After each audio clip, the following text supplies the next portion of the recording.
इन तीन के झूठे बर्तन अवश्य घिसे, अवश्य मांजे।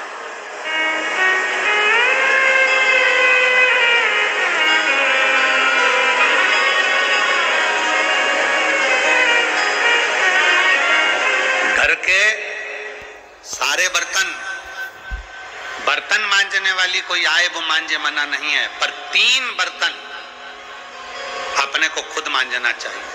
पहले नंबर पर पिता के झूठे बर्तन, दूसरे नंबर पर पति के झूठे बर्तन और तीसरे नंबर पर परमात्मा के झूठे बर्तन हमें स्वयं मांजना चाहिए। हमें स्वयं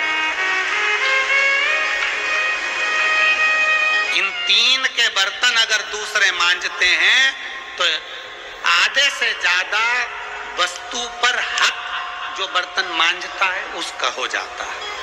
अब तुम समझ लेना अच्छे से, हम इसको बहुत विस्तार से नहीं कहेंगे। मालूम पड़े पिता के झूठे बर्तन अगर आप मांज रहे हो, पिता के सामने आप झूठे बर्तन उठा रहे हो, पिता के सामने आप बर्तन लेकर जा रहे हो, पिता के सामने आप उनके बर्तनों को मांज रहे हो, पिता के सामने आप उनके बर्तन उनके कमरे में उठाने जा रहे हो, पिता के सामने आप उनके झूठे बर्तन ले जाकर घिस रहे हो, मांज रहे हो, साफ कर रहे हो, तो पिता आपको देखेंगे तो उनके मन में आएगा मेरी बहू कितनी अच्छी है, देखो सारे बर्तन वो मांजने वाली मांजती है पर मेरा झूठा बर्तन मेरी बहू मांजती है, तो पिता अपनी तिजोरी का माल निकाल के चुपचाप से तुमको दे दे।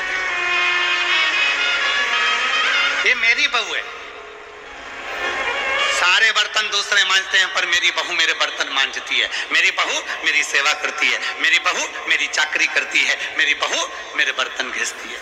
दूसरे नंबर पर पति के बर्तन, पति ने जिस बर्तन में भोजन किया है उसका बर्तन मांजने वाला नहीं, उसके बर्तन पत्नी को मांजना चाहिए।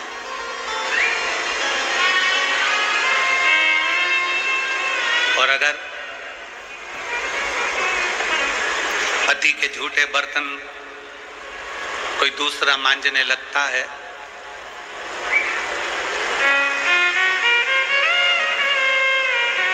तो एक दिन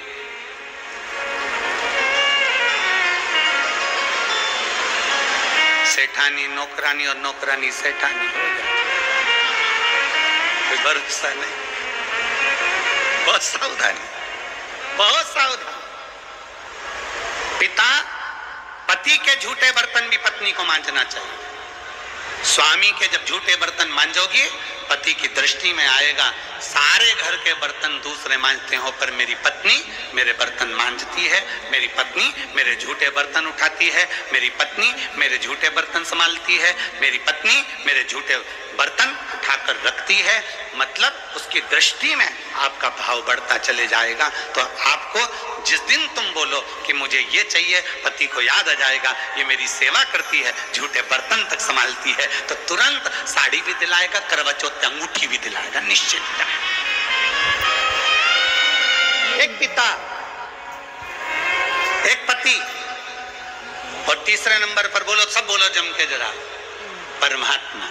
तुम्हारे घर में भगवान का मंदिर है, तुम्हारे घर में छोटा सा शिवालय है, तुम्हारे घर में छोटा सा देवालय है, तुम्हारे घर में छोटा सा मंदिर बना हुआ है, उस मंदिर में तुम भगवान की पूजन करती हो, पूजन करने के बाद भगवान को स्नान कराती हो, स्नान करा हुआ बर्तन रखा रहता है, लोटा रखा रहता है जल चढ़ाने वाला, भगवान के भोग लगाने की छोटी सी कटोरी होती है, भगवान को पानी पिलाने का छोटा सा लोटा होता है, कलश होता है, झारी जी होती है या कोई गिलास होता है। भगवान का बर्तन, परमात्मा का बर्तन घर की स्त्री को, घर की नारी को स्वयं मांजना चाहिए, वो बर्तन मांजने वाले को नहीं देना चाहिए, क्योंकि परमात्मा ये देखता है कि ये मेरे बर्तन मांज रही है, मैं इसको भंडार भर देता हूं। पिता, सब लोग बोलेंगे कौन कौन के बर्तन मांजना चाहिए, जम के बोलो, पिता, पति और परमात्मा। इन 3 के बर्तन, इन 3 के झूठे बर्तन, इन 3 के झूठे पात्र का